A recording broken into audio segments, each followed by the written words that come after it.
My son did an art project last year. It was like a charcoal pencil painting of a lighthouse that we had framed. Like, you can't ever replace stuff like that. Your son's life is something you can't replace, or your wife's life, or a drawing of that your kid had made can definitely be replaced. Your kid, he can draw that again, possibly. And here we go. Okay. All right.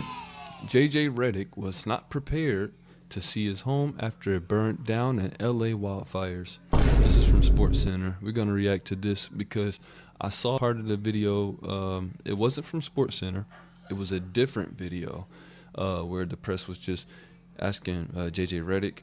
And for those who don't know, JJ Redick is the Los Angeles Lakers head coach. And he lost his house in the fires, Pacific Palisades wildfires. So, yeah, man, what we're going to do is react to this video right here. He said some things that, it didn't trigger me, but it intrigued me. It's like, okay, I wonder why he said that. But we're going to watch this. It's 3 minutes long. Let's dive in. Continue to monitor the impact of the devastating fire. Let's pause. Let's make sure the audio's up. Okay, we good. In Southern California. Cardinals are turning over their training facility to the evacuated Rams to use in advance of their Monday night game against the Vikings in Glendale.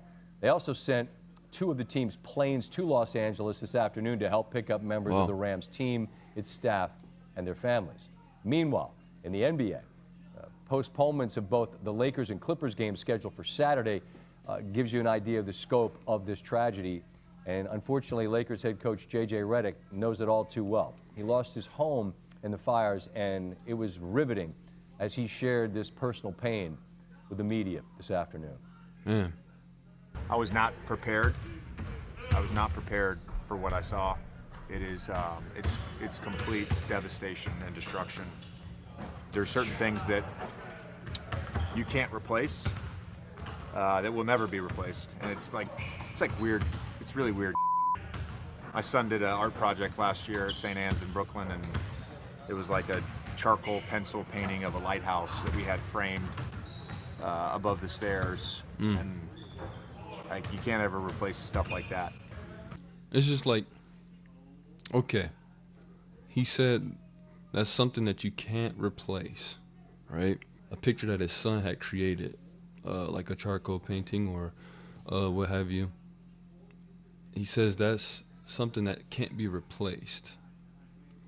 And I just thought to myself, I scratched my head and I was like, well, that I can definitely name one thing that cannot be replaced. And I would like to say that your son's life is something you can't replace. Your life or your wife's life or whoever else's life cannot be replaced. A painting that your kid had, or a drawing of that your kid had made, can definitely be replaced. Your kid, he can draw that again, possibly, and he can make that art project. Let's just thank God that JJ Redick and his family are still alive, and they have, I'm pretty sure, a lot of money to be able to, replace the things that he's lost in those fires. We can actually look it up real quick. Redick is set to earn $32 million over 4 years from his deal with the Los Angeles Lakers, despite virtually no coaching experience. As the 40-year-old is tasked with guiding LeBron, Anthony Davis, blah, blah, blah. JJ Redick, he can afford another house, right? I get it. Like, me personally, I've never been through a fire before, but you're still alive. You're still alive and well, and you have a lot of money. We can also go and see like how much he's made over the course of his NBA career, but I don't want to pocket watch too much. You know what I'm saying? I don't want to sound too unattached from that reality, because I honestly can't really attach myself to that reality. It never happened to me, and God forbid it from happening to me or anyone I know. But I understand your frustration and possibly how you feel, because losing something that you worked hard for, that sucks. But that does kind of sound insensitive of me to say like, you'll be all right, you'll be able to afford it, you'll be able to afford to replace it. But like I said, man, you can't afford to lose your life or your family's lives. So just thank God for what you actually have. And then we can actually go to another scripture as well, where God tells us not to worry about the things for tomorrow, or the things that we're going to eat tomorrow, the things that we're going to wear, whatever the case is, because God, he provides. And it's something that's way more abundant, something that's way more important than the carnal things that we have on this earth. That's only temporary. It's like we move out here, and the Palisades community has really just been so good to us. And I think that's the part for us that we're really struggling with, is just the loss of community. And I've recognized that people make up community, and we're going to rebuild, and we want to help lead on that. But all the churches, the schools, the library, like, it's all gone. And Yeah. I think the thing that hit home for us the most was Tuesday night. The rec center caught on fire, and the day we visited the house and decided we wanted to live in the house, we were like, let's go explore the village. And we stumbled upon the rec center, and there was some summer rec league basketball games going on. The rec center was like this place we were at every day. I mean, flag football, basketball, the playground, baseball, tennis courts. Like, it just,